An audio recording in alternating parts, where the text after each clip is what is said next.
Kebenaran adalah kebenaran. Inilah Katakan yang iya harus untuk diperlakukan iya, kepada katakan seorang tidak yang melakukan untuk tidak. hal-hal yang biadab kepada rakyat. Jangan berpikir hak asasi manusia. Jangan berpikir melanggar HAM. Karena yang dia lakukan itu jelas-jelas melanggar HAM. Bayangin 8 triliun itu kalau betul-betul masuk ke seluruh rakyat pembangunannya, itu ada berapa juta rakyat yang bisa menikmati hasil pembangunan? Berapa juta rakyat yang ekonominya bisa terangkat? Berapa juta rakyat yang sekolahnya bisa beres? HAM-nya mereka rakyat ini loh, jutaan ini mana? Mereka cuma satu, selesaikan aja sudah. Gak usah banyak tawar-tawaran, gak usah banyak mulut, gak usah banyak cincong. Ketok palu sah terbukti, dor. Selesai. Tidak menghamburkan anggaran negara memberi mereka makan di dalam lapas. Opi Dantos. Pucuk dicinta ulam pun tiba. Setelah ditunggu-tunggu sejak tanggal 1 Oktober harusnya Sang Menteri Syahrul Yassin Limpo sudah sampai di Republik ini. Ternyata dia hilang entah kemana. Apakah dia pergi ke dunia lain, atau apakah dia sedang mempersiapkan, atau dia lagi terlibat sesuatu apa, kita semua tidak tahu. Walaupun pengumuman resmi dari beberapa rekan separtainya, Syahrul Yassin Limpo terpaksa menjalani perawatan di Roma, Italia karena penyakit prostatnya kambuh. Syahrul Yassin Limpo tiba di Republik ini pada pukul 18.06, langsung dijemput, kemudian beliau pun dibawa ke Nasdem Tower untuk bertemu dengan Sang Surya. Aneh sobat-sobatku semuanya. Beberapa waktu sebelumnya dari Nasdem itu petingginya mengeluarkan kalimat bahwa Syahrul Yassin Limpo dipaksa pulang oleh Surya Paloh. Tentunya untuk menghadapi proses pemeriksaan ini. Nah, kemudian muncul kabar ternyata beliau sudah dalam perjalanan pulang. Berikutnya lagi keluar lagi berita yang mengatakan bahwa sebelum ketemu Joko Widodo harus ketemu Surya Paloh dulu. Nah, ada apa ini?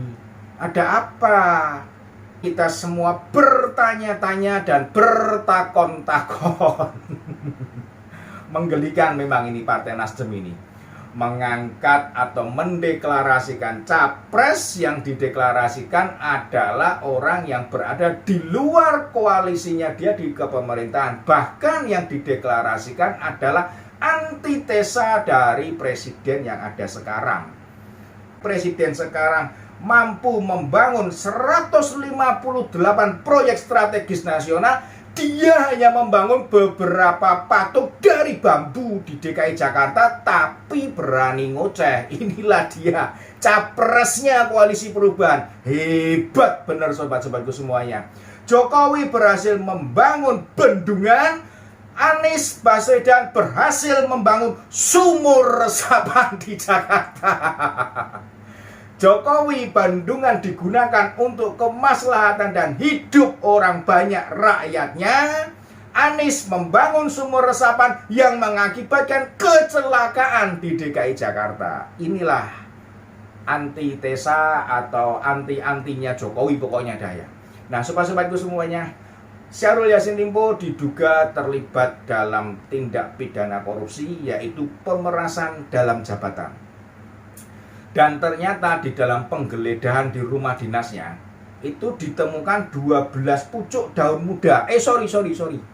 Pucuk senjata api 12. Dugaan sementara adalah pemerasan dalam jabatan, ditemukan 12 pucuk senjata. Nah, untuk apa? Kita juga tidak tahu, karena yang namanya senjata itu kan untuk mengamankan diri sendiri. Tentunya jika kita merasa tidak aman, atau kita merasa takut, atau kita merasa ada sesuatu yang membahayakan dengan diri kita pada saat kita sedang berada di luar rumah atau berkegiatan di luar, kita butuh senjata bagi yang memang berkaitan dengan hal-hal yang tidak enak, atau bagi mereka yang merasa bahwa dirinya tidak aman dengan hidupnya dan lebih aman dengan senjata. Itu bisa jadi. Tetapi ini 12 pucuk senjata ditemukan di dalam rumah dinas seorang menteri, yang dimana tentunya seorang menteri pasti banyak juga pengawalnya dong. Masa menteri didiamkan saja? Wong kalau menteri jalan dari rumah dinas ke kantor aja dikawal pakai nguing kok ya. Begitu juga sobat-sobatku semuanya, di rumah dinas itu pun ditemukan sejumlah uang 30 miliar rupiah. Bukan jumlah yang banyak, tetapi sesuatu jumlah yang sangat aneh bagi saya. Kenapa aneh? Karena dalam laporan LHKPN sang menteri yang tahun kemarin, jumlah kekayaannya total itu hanya sekitar 20 miliaran sekian, sobat-sobatku semuanya. Total kekayaan 20 miliar sepertinya bagi seorang menteri yang merintis dari bawah dengan jabatan-jabatan yang ada yang dia pegang selama ini adalah suatu hal yang mungkin logis, dan itu adalah berarti mungkin menteri ini bersih. Yang aneh bagi saya adalah LHKPN total kekayaannya itu 20 miliar, tapi di kantornya ada 30 miliar. Nggak apa-apa sobat-sobatku semuanya. Dalam falsafah Jawa ada kata-kata ora popo ketok kiri sing penting duit akeh. Nah ini cilaka sobat-sobatku semuanya. LHKPN-nya biasa-biasa aja, tetapi ketemu duit yang melebihi kekayaan seumur hidup dia sampai dengan hari ini.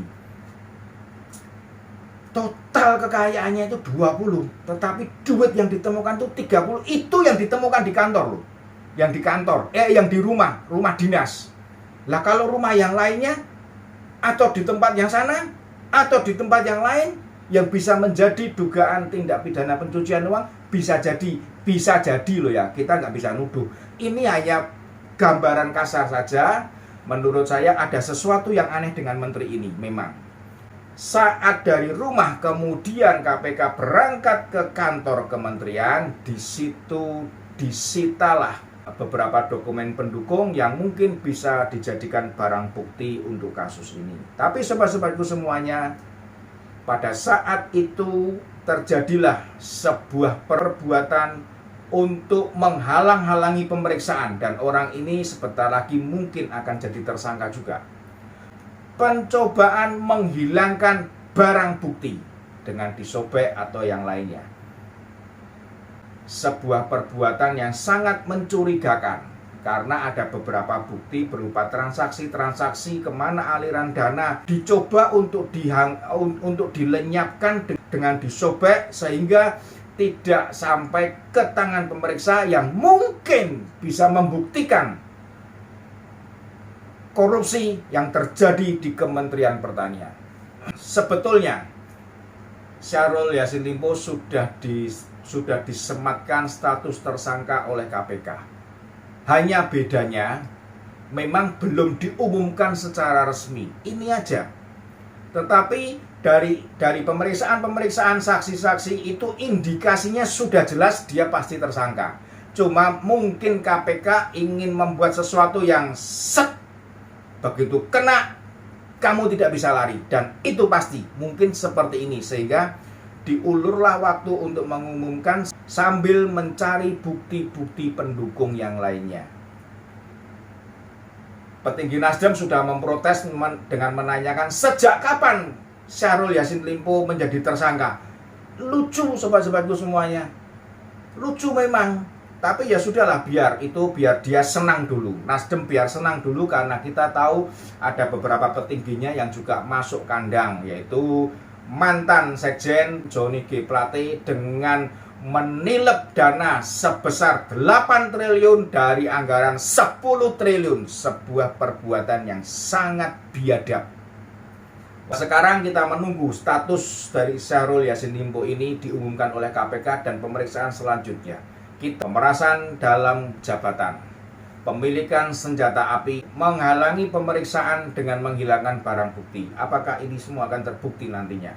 Kita tunggu sobat-sobatku semuanya, dan yang jelas dan pasti Bapak Presiden Joko Widodo beserta dengan aparat-aparat pendukungnya saat ini tampaknya sedang bersih-bersih, dan tampaknya memang harus dibersihkan begundal-begundal ini agar negara kita bersih dari korupsi dan negara kita bisa menikmati hasil-hasil pembangunan yang harusnya sejumlah uang 30 miliar itu bisa dinikmati mungkin oleh sektor-sektor pertanian, entah itu dalam bentuk apalah, pupuk atau bantuan mesin atau bagaimana, tetapi karena akhlak dari oknum-oknum pejabatnya sehingga duit itu tidak dilempar ke bawah tetapi dilempar ke atas, masuk ke dalam rekening atau masuk dalam rumah-rumah dinas seperti ini.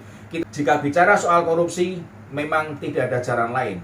Menurut saya, tidak ada jalan lain kecuali membuat efek takut untuk melakukan korupsi, bukan efek jera. Karena ternyata terbukti tidak ada yang jera, dan korupsi ini bukannya semakin berkurang, semakin banyak, bahkan semakin biadab. Bikin efek takut. Salah satu cara yang mungkin sangat efektif untuk membuat efek takut adalah tembak mati pelaku korupsi. Tanpa tawar-menawar lagi. Tidak perlu ada banding, tidak perlu ada kasasi, tidak perlu ada peninjauan kembali. Begitu terbukti dan diketok palunya oleh hakim di pengadilan, sah, terlibat dan terbukti, maka langsung kalau menteri dibawa ke Monas, dor di situ. Biar semua rakyat tahu, inilah yang harus diperlakukan kepada seorang yang melakukan hal-hal yang biadab kepada rakyat. Jangan berpikir hak asasi manusia, jangan berpikir melanggar HAM, karena yang dia lakukan itu jelas-jelas melanggar HAM. Bayangin 8 triliun itu kalau betul-betul masuk ke seluruh rakyat pembangunannya, itu ada berapa juta rakyat yang bisa menikmati hasil pembangunan? Berapa juta rakyat yang ekonominya bisa terangkat? Berapa juta rakyat yang sekolahnya bisa beres? Berapa juta rakyat yang bisa memiliki karir politik, karir swasta, dan bisa menghidupi keluarga dengan baik? HAM mereka mana? Di mana HAM mereka? Kenapa kita harus melihat HAM-nya mereka terus? HAM-nya para koruptor itu, HAM-nya mereka rakyat ini loh, jutaan ini mana? Mereka cuma satu, selesaikan aja sudah. Nggak usah banyak tawar-tawaran, nggak usah banyak mulut, nggak usah banyak cincong. Ketok palu, sah, terbukti, dor. Selesai. Tidak menghamburkan anggaran negara memberi mereka makan di dalam lapas. Kita jadi mengerti kenapa rancangan undang-undang perampasan aset sampai hari ini tidak disahkan oleh DPR menjadi undang-undang. Karena apa? Karena ternyata banyak sekali kasus-kasus yang sedang menunggu. Sebentar lagi masih ada nih, Kementerian Perdagangan ini juga dalam proses ini, sobat-sobatku semuanya. Dugaan dari 2015 sampai dengan 2023 ada penyelewengan-penyelewengan di situ. Nah, sobat-sobatku semuanya, mau kapan perampasan aset bisa disetujui? Jadi menurut saya tidak perlu banyak macam-macam, tidak perlu banyak proses, terbukti sah, langsung jebret, selesai. Itulah keinginan saya, keinginan, mungkin juga ini merupakan keinginan sebagian besar rakyat Republik ini yang menghendaki negara ini bisa segera beres dan rakyat disejahterakan. Salam Opidantos.